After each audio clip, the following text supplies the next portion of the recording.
South Africa is expected to host the United States and the beneficiaries of the African Growth and Opportunity Act, AGOA for short.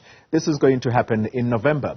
In June, you'll recall that a group of both the U.S. and Republican legislators, they asked the White House to move the summit away from South Africa, and this was in response to a U.S. allegation that South Africa had dispatched arms to Russia via Lady R in Simonstown back in December of 2022. Well, the Gauteng MECs for Economic Development, Tasneem Motara, confirming this during a media briefing on her department's trade mission to the United States earlier this month. Let's get some reaction now on what should we read between South Africa's relationship with the United States, and we speak to political and economic risk analyst Marisa Lourenco, who joins us this morning. Marisa, good morning to you, and thank you very much for your time. So, the United States has made it known that South Africa is going to host this AGOA summit, despite the rift owing to South Africa's relationship with Russia. Make sense of this for us. What are they trying to do, these two countries? Is this a way to say, let bygones be bygones? So I think what we have seen since June and the two big events that you mentioned, we have seen a kind of softening of the U.S. towards South Africa, where it's taking a little bit of an aggressive stance.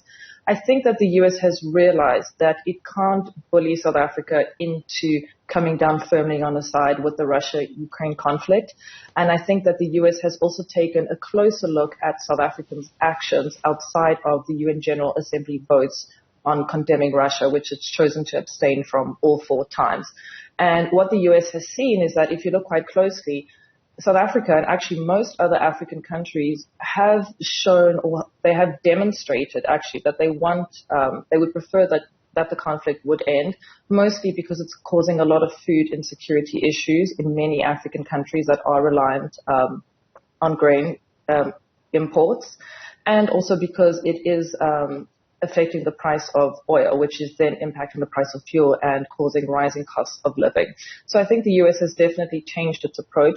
There would have also been work on South Africa's side to show that it really does value the relationship that it has with the U.S. as one of South Africa's biggest trade partners next to China. Yeah, but Marisa, despite the summit being held in South Africa, it does not take away the views of those lawmakers from America, both in the Republican and the Democrats. They held the view, and I just want to go back a little bit so that viewers are refreshed. They said by allowing South Africa to host the summit, it would serve as an implicit endorsement of the country's support for Russia's invasion of Ukraine, and may also be a possible violation of U.S. sanction law. Where does that put America right now?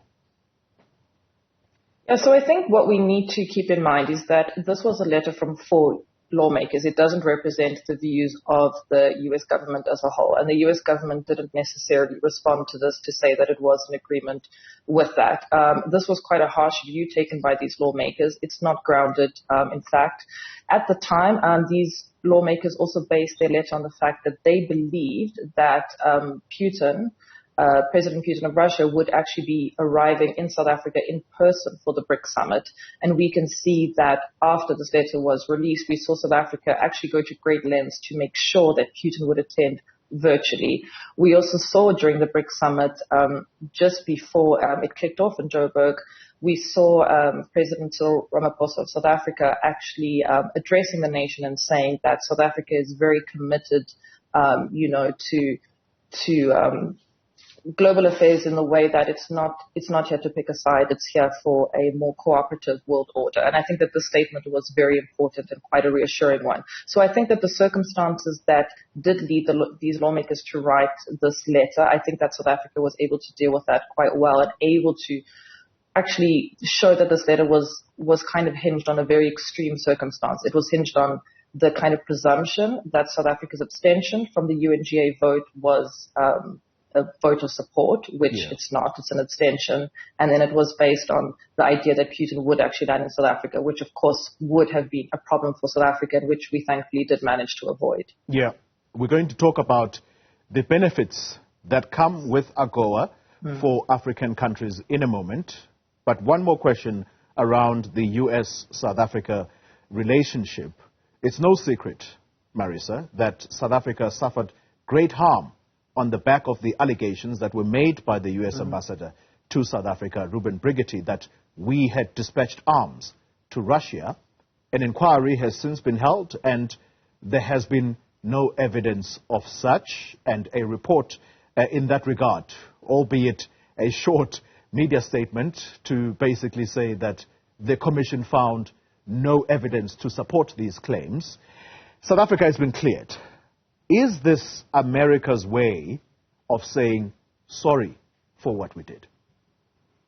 I think it goes back to what I said at the beginning, in the sense that America was really, at the time, trying to bully South Africa into coming down very firmly against the Russia-Ukraine conflict at the UN General Assembly. And I think that the ambassador's actions reflected that. It was, of course, extremely irresponsible to come out with unproven allegations. It was irresponsible, of course, for the media to report it as though it may have been fact. There should have been a better investigation done into that because, as you rightly said, it did have very strong implications for South Africa, especially in terms of the local currency's value against the US dollar. It really took a knock, and, you know, this has wider implications for the cost of living here.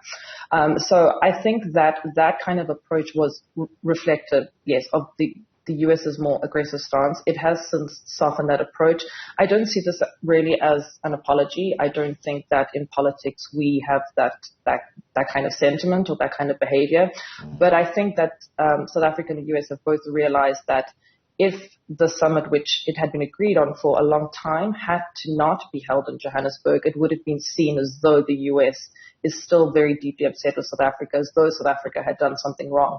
And I think it's in the best interest of South Africa and the US that it's just remains as it was planned, rather than risking the kind of media frenzy that would take place if it was moved, which would then tarnish the image of the US in the eyes of other African countries, which it doesn't want, because it wants to forge a closer relationship with them. And it's in a very competitive world now, with China and Russia also competing for influence on the continent, as well as some players in the Middle East.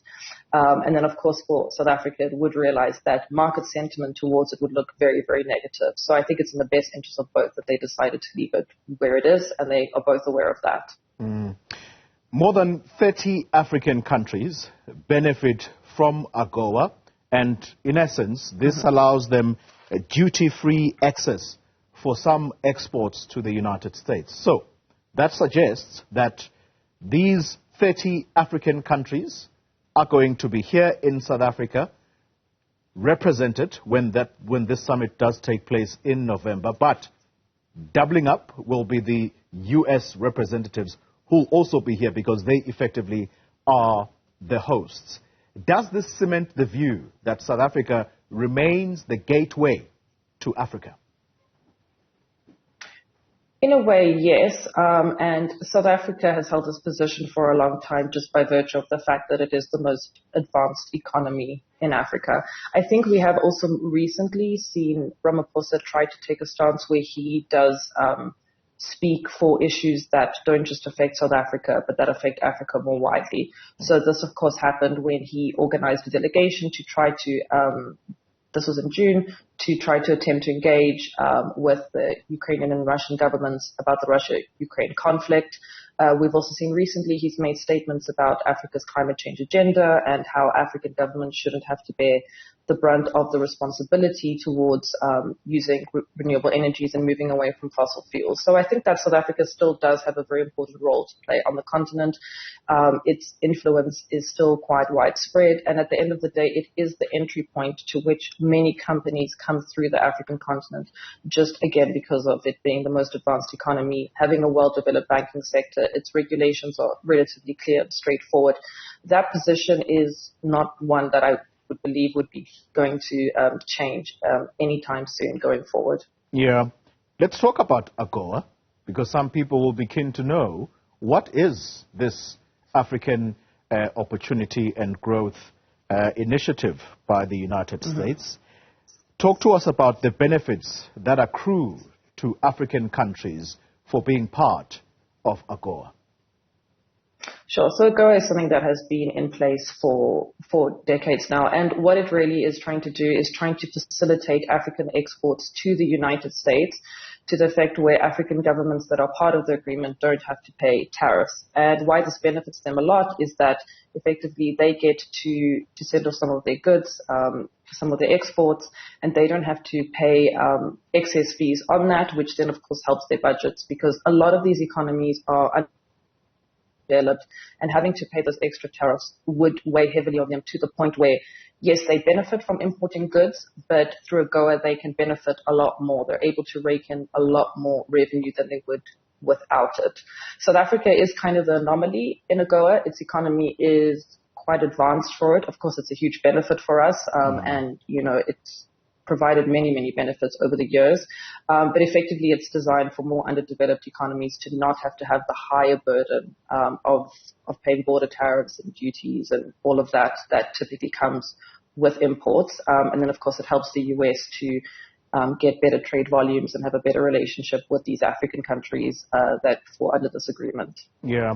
I like what you said earlier, that South Africa almost not only advocates for itself and the economic space that it operates in, but it looks at itself and it says, we also are part of the broader African continent, and therefore, whatever we benefit here in South Africa must also benefit fellow states on the continent. How would a comment such as that he made at the United Nations General Assembly this week, that sanctions against Zimbabwe should be lifted because it not only affects Zimbabwe but its neighbors, namely, or i.e., South Africa? How is that likely to go down with the United States, which sees itself as, if you like, an enforcer of democracy in many parts of the world? We have seen them literally invade countries with the notion that they are there to make sure that democracy thrives. How do you think that comment is going to sit with the United States? Well, yeah, my view on Ramaphosa's take on sanctions on Zimbabwe is that he's actually he doesn't really have a good understanding of how sanctions actually impact the country, because sanctions in Zimbabwe are a contentious issue. But if we look at them very, very closely, they're not sanctions against the country. They are very targeted sanctions by the US and the EU, certain individuals, and then just 2 state-owned companies. So I think that the idea that these sanctions are the reasons for Zimbabwe's economic issues is definitely a misguided one. And in my view, it's a little bit strange to see Ramaphosa continue to parrot this view.